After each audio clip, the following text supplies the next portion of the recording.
ಶ್ರಾವಣ ಮಾಸದಲ್ಲಿ ಬರುವ ಪ್ರತಿ ಸೋಮವಾರವೂ ಕೂಡ ಶಿವನ ಭಕ್ತರಿಗೆ ಮಹತ್ವದ ದಿನವಾಗಿರುತ್ತದೆ. ಈ ದಿನದಂದು ಭಕ್ತರು ಶಿವನನ್ನು ಪೂಜಿಸಿ ಉಪವಾಸ ಮಾಡುವುದು ಹಾಗೂ ಶಿವನ ಆಶೀರ್ವಾದವನ್ನು ಪಡೆಯುವುದು ಮುಖ್ಯವಾಗಿರುತ್ತದೆ. ಶ್ರಾವಣ ಮಾಸದಲ್ಲಿ ಬರುವ ಸೋಮವಾರಗಳನ್ನು ಶ್ರಾವಣ ಸೋಮವಾರಗಳೆಂದು ಆಚರಿಸುತ್ತೇವೆ. ಈ ಒಂದು ಶ್ರಾವಣ ಮಾಸದಲ್ಲಿ ಬರುವ ಪ್ರತಿ ಸೋಮವಾರವೂ ಕೂಡ ತುಂಬಾನೇ ವಿಶೇಷವಾಗಿರುತ್ತೆ. ಶಿವನಿಗೆ ವಿಶೇಷ ಪೂಜೆ, ಅಭಿಷೇಕ ಮತ್ತು ಧ್ಯಾನವನ್ನು ಮಾಡಿ ಭಕ್ತರು ತಮ್ಮ ಇಷ್ಟಾರ್ಥಗಳನ್ನು ಈಡೇರಿಸುವಂತೆ ಆ ಶಿವನಲ್ಲಿ ಬೇಡಿಕೊಳ್ಳುತ್ತಾರೆ. ಈ ಒಂದು ಕಡೆಯ ಶ್ರಾವಣ ಸೋಮವಾರದಂದು ಏನೆಲ್ಲ ಮಾಡಬೇಕು ಎಂಬುದನ್ನು ನಾನು ಇವತ್ತು ವಿಡಿಯೋದಲ್ಲಿ ತಿಳಿಸ್ಕೊಡ್ತಾ ಇದ್ದೀನಿ. ಆದ್ದರಿಂದ ವಿಡಿಯೋನ ಪೂರ್ತಿಯಾಗಿ ನೋಡಿ, ಹಾಗೆ ಶಿವನ ಅನುಗ್ರಹಕ್ಕೆ ಪಾತ್ರರಾಗಿ, ಮತ್ತು ಯಾರೆಲ್ಲ ಫಸ್ಟ್ ಟೈಮ್ ನನ್ನ ವಿಡಿಯೋ ನೋಡ್ತಾ ಇದ್ದೀರೋ ಸಬ್ಸ್ಕ್ರೈಬ್ ಮಾಡ್ಕೊಂಡು ನೋಡಿ, ಮತ್ತು ಈ ವಿಡಿಯೋ ಇಷ್ಟ ಆದರೆ ಲೈಕ್ ಕೊಡೋದನ್ನು ಮರಿಲೇಬೇಡಿ. ಬನ್ನಿ, ಈ ಒಂದು ಶ್ರಾವಣ ಸೋಮವಾರದಲ್ಲಿ ಏನೆಲ್ಲ ವಿಶೇಷತೆ ಇರುತ್ತೆ ಅನ್ನೋದನ್ನು ತಿಳಿದುಕೊಳ್ಳೋಣ. ಈ ಒಂದು ಶ್ರಾವಣ ಸೋಮವಾರದಲ್ಲಿ ಭಕ್ತರು ಶಿವಲಿಂಗಕ್ಕೆ ಪಂಚಾಮೃತ ಅಭಿಷೇಕ, ಬಿಲ್ವಪತ್ರೆ ಅರ್ಪಣೆ ಹಾಗೂ ಶಿವನ ಧ್ಯಾನ ಮಾಡುತ್ತಾರೆ. ಕೆಲವರು ಸೋಮವಾರದಂದು ಪೂರ್ಣ ದಿನದ ಉಪವಾಸ ಮಾಡಿದರೆ, ಇನ್ನು ಕೆಲವರು ಒಂದು ಹೊತ್ತಿನ ಊಟ ಮಾಡುತ್ತಾರೆ. ಇನ್ನು ಅವಿವಾಹಿತರು ಕೂಡ ಉಪವಾಸ ಮಾಡುವುದರಿಂದ, ಧ್ಯಾನ ಮಾಡುವುದರಿಂದ, ಶಿವನ ಆರಾಧನೆ ಮಾಡುವುದರಿಂದ ಅವರಿಗೆ ಒಳ್ಳೆಯ ಸಂಗಾತಿಯನ್ನು ಪಡೆಯಲು ಇದು ನೆರವಾಗುತ್ತದೆ ಎಂಬ ನಂಬಿಕೆ ಇದೆ. ಇನ್ನು ತಮ್ಮ ಜಾತಕದಲ್ಲಿ ದೋಷಗಳು ಇರುವವರು ಈ ಒಂದು ಶ್ರಾವಣ ಸೋಮವಾರದಂದು ಶಿವನನ್ನು ಪೂಜಿಸುವುದರಿಂದ, ಧ್ಯಾನ ಮಾಡುವುದರಿಂದ, ಮಂತ್ರಗಳನ್ನು ಪಠಿಸುವುದರಿಂದ ದೋಷಗಳು ನಿವಾರಣೆಯಾಗುತ್ತವೆ ಎಂದು ಹೇಳಲಾಗುತ್ತದೆ. ಮತ್ತೆ ಈ ದಿನದಂದು ಶಿವನನ್ನು ಭಕ್ತಿಯಿಂದ ಪೂಜಿಸುವುದರಿಂದ ಎಲ್ಲ ಆಸೆಗಳು ಕೂಡ ಈಡೇರುತ್ತವೆ ಎಂಬ ಅಚಲ ನಂಬಿಕೆ ಇದೆ. ಇನ್ನು ಪೂಜೆಯ ಆಚರಣೆ ಹೇಗಿರಬೇಕೆಂದರೆ, ಮುಂಜಾನೆ ಎದ್ದು ಸ್ನಾನ ಮಾಡಿ ಶುದ್ಧವಾದ ಬಟ್ಟೆಗಳನ್ನು ಧರಿಸಿ ಶಿವಲಿಂಗಕ್ಕೆ ಪಂಚಾಮೃತ, ಗಂಗಾಜಲ, ಬಿಲ್ವಪತ್ರೆ, ಹೂಗಳು, ಅಕ್ಷತೆ, ಧೂಪ, ದೀಪ, ನೈವೇದ್ಯ ಇತ್ಯಾದಿಗಳನ್ನು ಅರ್ಪಿಸಿ ಶಿವನಿಗೆ ಪೂಜೆ ಮಾಡಬೇಕು. ಮಂತ್ರಗಳನ್ನು ಪಠಿಸಬೇಕು. ಓಂ ನಮಃ ಶಿವಾಯ ಎನ್ನುವ ಮಂತ್ರವನ್ನು ಪಠಿಸಿದರೆ ಅವರ ಎಲ್ಲ ಕಷ್ಟಗಳು ಕೂಡ ದೂರವಾಗುತ್ತವೆ. ಹಾಗೆ ಬಡವರಿಗೆ, ನಿರ್ಗತಿಕರಿಗೆ ದಾನ ಮಾಡಬೇಕು. ಮತ್ತೆ ಧ್ಯಾನ ಮತ್ತು ಕಥೆಗಳನ್ನು ಕೇಳಬೇಕು.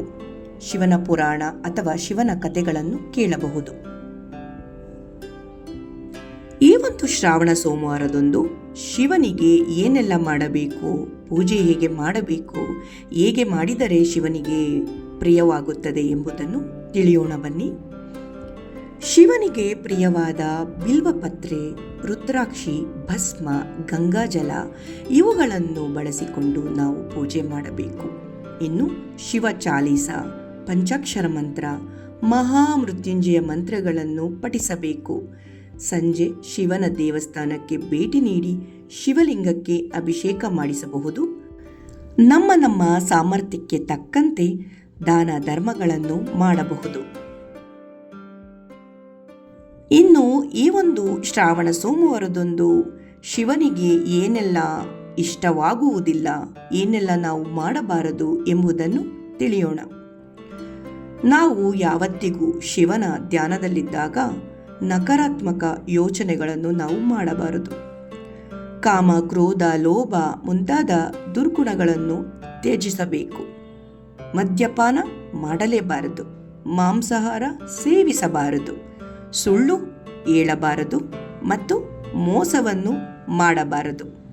ಹಾಗೆಯೇ ಎಲ್ಲರಿಗೂ ಒಳ್ಳೆಯದೇ ಆಗಲಿ ಎಂದು ಶಿವನಲ್ಲಿ ನಾವು ಕೇಳಿಕೊಳ್ಳುತ್ತಾ ಧ್ಯಾನ ಮಾಡಬೇಕು. ಇನ್ನು ಶಿವನನ್ನು ಒಲಿಸಿಕೊಳ್ಳಲು ಭಕ್ತಿಯು ಮುಖ್ಯವಾಗುತ್ತದೆ. ಪುರಾಣವೇ ಹೇಳುತ್ತದೆ, ಶಿವನನ್ನು ಒಲಿಸಿಕೊಳ್ಳಲು ಕಠಿಣ ಪರಿಶ್ರಮ ಬೇಡವಂತೆ. ಶಿವನನ್ನು ಒಲಿಸಿಕೊಳ್ಳಲು ಒಬ್ಬ ಭಕ್ತನು ಭಕ್ತಿಯಿಂದ ಓಂ ನಮಃ ಶಿವಾಯ ಎಂದು ಜಪಿಸಿದರೆ ಸಾಕು, ಆತನು ಸುಖಿ ಜೀವನವನ್ನು ಹೊಂದುತ್ತಾನೆ ಎಂದು. ಧರ್ಮ ಗ್ರಂಥಗಳಲ್ಲಿಯೂ ಉಲ್ಲೇಖವಾಗಿದೆ, ಶಿವನನ್ನು ಆರಾಧಿಸಿದರೆ, ಅವನ ಮಂತ್ರವನ್ನು ಓಂ ನಮಃ ಶಿವಾಯ ಎಂದು ಪಠಿಸಿದರೆ ಸಾಕು, ಸಂತೋಷವು ನೆಲೆಯಾಗುತ್ತದೆ, ಆರೋಗ್ಯವೂ ಕೂಡ ವೃದ್ಧಿಯಾಗುತ್ತದೆ, ಆಯುಷ್ಯು ಕೂಡ ಹೆಚ್ಚುತ್ತದೆ ಎಂದು. ಶಿವನನ್ನು ಆರಾಧಿಸಬೇಕಾದರೆ ಶಿವನ ಮಂತ್ರಗಳನ್ನು ಪಠಿಸಿದರೆ ನಮಗೆ ಹೆಚ್ಚಿನ ಪ್ರಯೋಜನಕಾರಿಯಾಗುತ್ತದೆ. ಅದರಲ್ಲಿಯೂ ಶಿವನ ಚಾಲೀಸ, ಶಿವನ ಮಹಾಮೃತ್ಯುಂಜಯ ಮಂತ್ರಗಳನ್ನು ಪಠಿಸುವುದರಿಂದ ನಮ್ಮ ಜೀವನದಲ್ಲಿ ಸುಖ ಶಾಂತಿ ನೆಲೆಸುತ್ತದೆ. ಈ ಒಂದು ಮಂತ್ರಗಳು ನಮಗೆ ಕಠಿಣ ಎಂದು ಎನಿಸಿದರೆ ಶಿವನ ಸರಳವಾದ ಮಂತ್ರ ಓಂ ನಮಃ ಶಿವಾಯ ಎಂದು ಜಪಿಸಿದರೆ ಸಾಕು, ಅವನ ಕೃಪೆ ನಮ್ಮ ಮೇಲಿರುತ್ತದೆ. ಆದ್ದರಿಂದ ಪರಿಶುದ್ಧ ಮನಸ್ಸಿನಿಂದ ಆ ಶಿವನನ್ನು ಆರಾಧಿಸಬೇಕು. ನಿಷ್ಕಲ್ಮಶ ಮನಸ್ಸಿನಿಂದ ಮಹಾದೇವನ ಆರಾಧನೆ ಮಾಡುತ್ತಾರೋ ಅಂಥವರಿಗೆ ಯಾವ ರೀತಿಯೂ ತೊಂದರೆಯಾಗುವುದಿಲ್ಲ. ಶಿವನನ್ನು ಮೆಚ್ಚಿಸಲು ನಾವು ಏನನ್ನೂ ಅರ್ಪಿಸಬೇಕಾಗಿಲ್ಲ. ನಮ್ಮಲ್ಲಿ ನಿಷ್ಕಲ್ಮಶ ಭಕ್ತಿ ಇದ್ದರೆ ಸಾಕು, ನಾವು ಓಂ ನಮಃ ಶಿವಾಯ ಎಂದು ಪ್ರಾರ್ಥಿಸಿದರೆ ಸಾಕು, ನಮ್ಮ ಪ್ರಾರ್ಥನೆ ಆತನಿಗೆ ಖಂಡಿತ ಕೇಳಿಸುತ್ತದೆ. ಅಂಥವರ ರಕ್ಷಣೆಯನ್ನು ಮಾಡುವ ಜವಾಬ್ದಾರಿಯನ್ನು ಆತ ಹೊತ್ತಿರುತ್ತಾನೆ. ಯಾರೆಲ್ಲ ಭಗವಂತನನ್ನು ಭಕ್ತಿ ಭಾವದಿಂದ ಪೂಜಿಸಿ ಆರಾಧಿಸುತ್ತಾರೋ ಅಂಥವರ ಮೇಲೆ ಅವನ ಆಶೀರ್ವಾದ ಅನುಗ್ರಹ ಸದಾಕಾಲ ಇರುತ್ತದೆ. ಶಿವನ ಆಶೀರ್ವಾದ ಅನುಗ್ರಹದಿಂದ ಎಲ್ಲರಿಗೂ ಸುಖ ಶಾಂತಿ ನೆಮ್ಮದಿ ಆರೋಗ್ಯ ಆಯುಷ್ಯು ಯಶಸ್ಸು ಸಿಗಲಿ ಎಂದು ನಾನು ಪ್ರಾರ್ಥಿಸುತ್ತಾ ಈ ಒಂದು ವಿಡಿಯೋನ ಇಲ್ಲಿಗೆ ಎಂಡ್ ಮಾಡ್ತಾ ಇದ್ದೀನಿ. ಈ ಒಂದು ವಿಡಿಯೋನ ಕೊನೆವರೆಗೂ ನೋಡಿದ್ದಕ್ಕೆ ನಿಮಗೆಲ್ಲರಿಗೂ ಹೃತ್ಪೂರ್ವಕ ಧನ್ಯವಾದಗಳು. ಓಂ ನಮಃ ಶಿವಾಯ.